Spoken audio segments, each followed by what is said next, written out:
Eh bien, dans cette vidéo, on va appliquer la deuxième propriété qui était A sur B égale A fois B, A fois 1 sur B. Alors, A sur B est égal, donc on va pouvoir dissocier cette fraction en mettant le A, le numérateur, multiplié par l'inverse de B, c'est-à-dire 1 sur B. Donc, toute fraction A sur B peut s'écrire sous la forme d'un produit d'un nombre entier fois l'inverse d'un autre nombre entier qui est l'inverse du dénominateur. Exemple, alors cet exercice, il faudra mettre la vidéo en pause, le faire, puis ensuite revenir pour regarder la correction. C'est une application directe de la propriété qu'on voit au-dessus. Alors moi je vais corriger.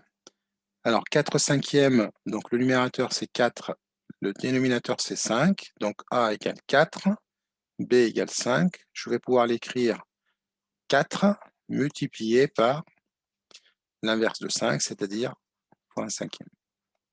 On vient d'appliquer cette propriété. Donc on a dissocié en quelque sorte cette fraction en produit du numérateur par 1 cinquième. Donc pareil pour 2 neuvièmes, donc je regarde le numérateur qui est 2 neuvièmes, donc 2 fois 1 neuvième. Donc ça va vite maintenant. 3 septièmes, donc c'est 3 que je multiplie par 1 septième.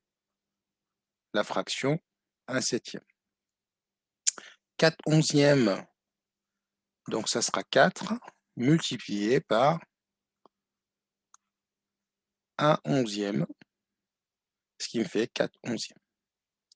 Alors maintenant, on va faire l'opération dans l'autre sens. Nous avons 4 fois 1 tiers, 4 étant un entier, fois l'inverse d'un nombre. Donc ça va forcément donner 4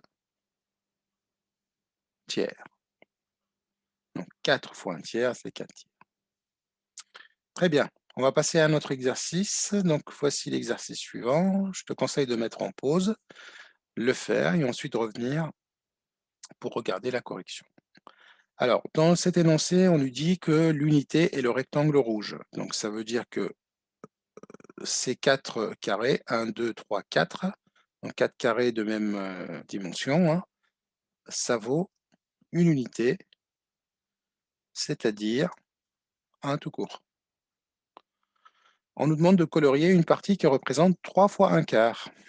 Bien, alors deux façons de le faire, ou bien on se rappelle que 3 fois 1 quart, c'est aussi 3 quarts, ou bien on va colorier 1 quart, puis 1 quart, puis 1 quart.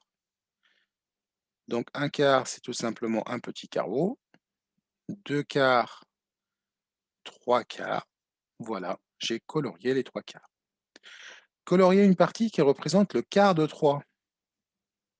Alors, le quart de 3, c'est-à-dire, c'est le 3 qu'on va diviser par 4. D'accord? Le quart de 3, c'est 3 divisé par 4. Bon, donc c'est-à-dire, en écriture fractionnaire, c'est 3 quarts. Bon. Alors, il y a plusieurs façons de le faire. Je sais que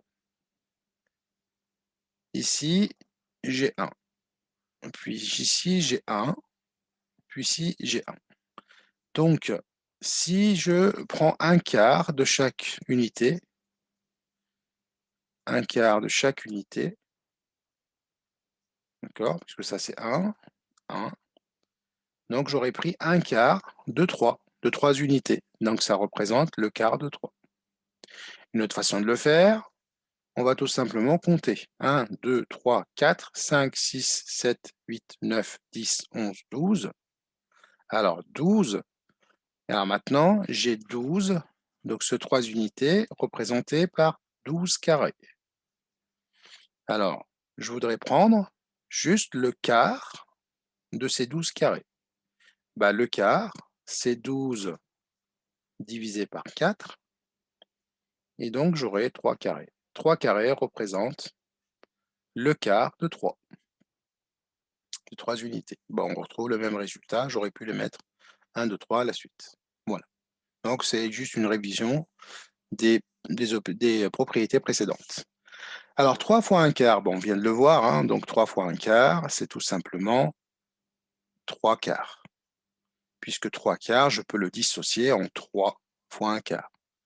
Alors, 4 fois 3/4, ça nous renvoie à la première vidéo sur les nombres fractionnaires, les nombres rationnels. Donc, 4 fois 3/4, on avait dit qu'il y avait une simplification possible, ce qui nous ramenait à 3. Donc, si vous n'avez pas regardé cette vidéo, je vous invite à aller la voir. Ça vous réexplique, ça vous explique ce que je viens de faire avec plus de détails. Donc, 4 fois 3/4, ça revient à écrire 3. Le résultat de 4 multiplié par 3/4, c'est égal à 3. 3/4, cette écriture fractionnaire, ce nombre rationnel, est le quotient de 3 par 4. 3 étant le dividende, 4 étant le diviseur. Enfin, la dernière question, donnez l'écriture décimale de 3/4. Alors, pour donner l'écriture décimale d'une fraction, il faudra poser la division décimale. Pareil, j'ai fait une vidéo bien détaillée sur comment poser une division décimale, euclidienne et puis décimale.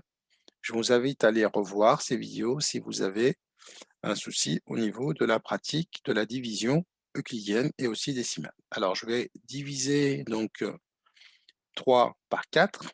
Donc, il y a combien de 4 dans 3 ? 4 est plus grand, donc c'est 0. 0 fois 4, c'est 0. 3 moins 0, c'est 3. Hein. Là, on s'arrête. Si on s'arrête à ce niveau-là, on vient juste d'effectuer une division euclidienne. Eh bien, on cherche une écriture décimale, donc il faut aller jusqu'au bout. Donc, pareil, donc je mets une virgule, je rajoute un 0.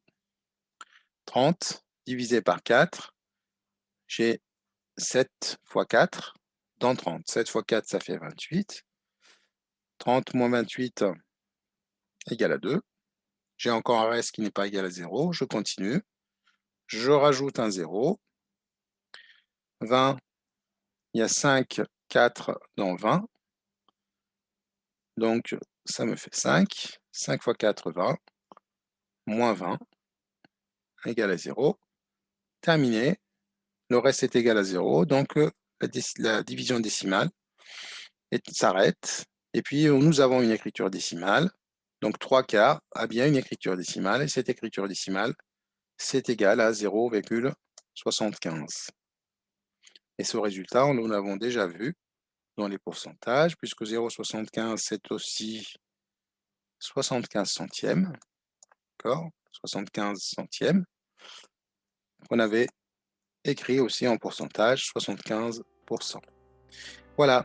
Je vous remercie pour votre attention. Je vous dis à très bientôt dans une autre vidéo. Au revoir.